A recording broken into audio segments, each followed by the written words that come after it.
Hi guys, this is Miss Stutz, and I came into the classroom this weekend just to kind of do a video with you where we're going to be doing the guided notes together. And so first thing I just want to say, I miss all of you.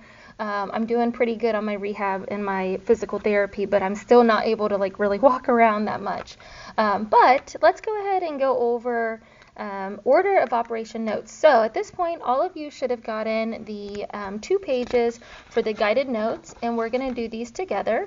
And so what you're going to need is you're going to need a pencil. I'm going to use a pen today just so you can easily see what I'm writing. And then you're going to need a highlighter of any color that you want, okay? All right, so order of operations, what is it? Well, it is the order that is used to solve different operations within a math problem. And so what we will see in these problems is that there's going to be multiple things that you have to do in order to solve: adding, subtracting, multiplying, and dividing, sometimes exponents, sometimes grouping symbols like our parentheses, brackets, or braces. And so order of operations is a set of rules that we have to follow, and that ensures that we get the correct answer every time. So what I want you to do is we're going to grab our highlighter, and this is kind of an easy way to remember PEMDAS.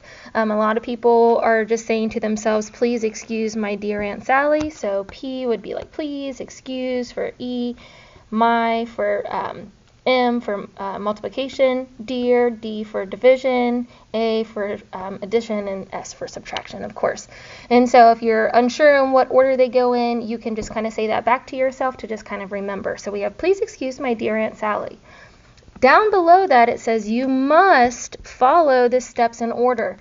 Again, it is order of operations, and it's because we have to do it in order. All right, so I would highlight that as well.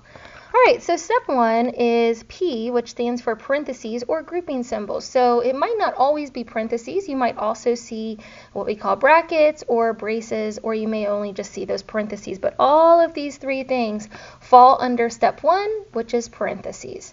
So our step 2 is E for exponents. I know last week you guys did a little bit of work with exponents, and so that's kind of where you have like those little baby numbers at the top of a base number, and so we'll do a little bit of practice with that too.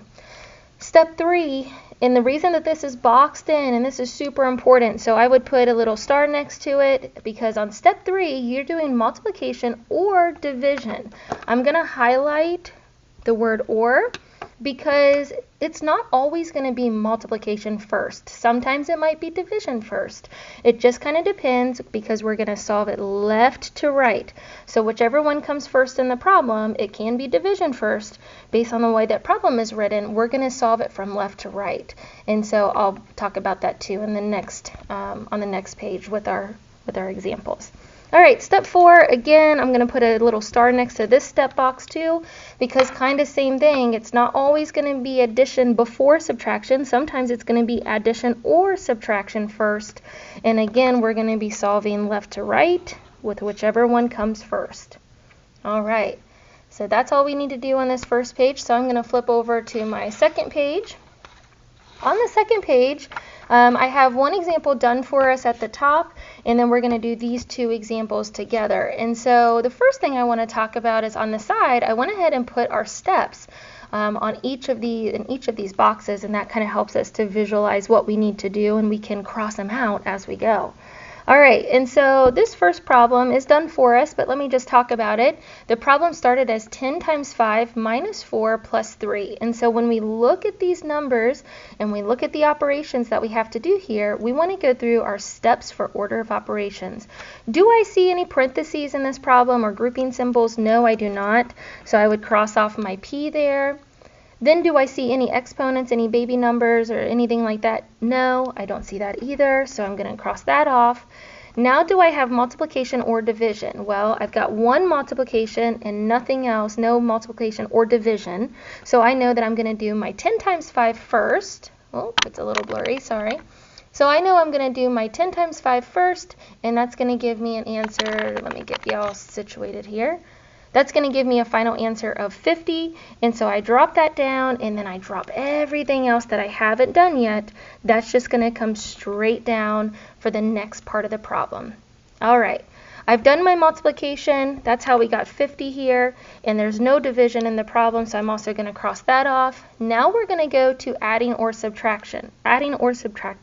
And so in this case, I have both of those, and so that's where that left to right comes into play, because I see that I've got both of them, and in this case, now I just want to solve left to right. So that means that I'm going to start with whatever came first, and that is my subtraction, and so I'm going to do 50 minus 4 to get 46, and then I'm going to bring my adding and my 3 down.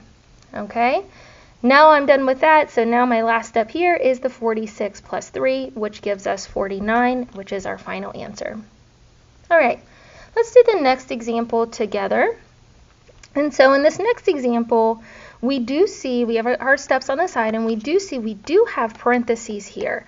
And so I'm going to do everything inside of the parentheses first before I worry about what's on the outside. So the first thing I want to do is inside the parentheses, I see that I have multiplication, which is 3 times 4, and that gives me 12. I'm going to drop everything down that I haven't used yet, so my plus 10 comes right down here. And now I'm going to go over and I'm going to cross out some of the steps that I've done. So I have done parentheses. At this point, we do not have any exponents, so I'm going to cross that off. I don't have multiplication or division, so I'm also going to cross those off. And now I'm left with my last step, which is addition here. And so 12 plus 10 gives us a final answer of 22.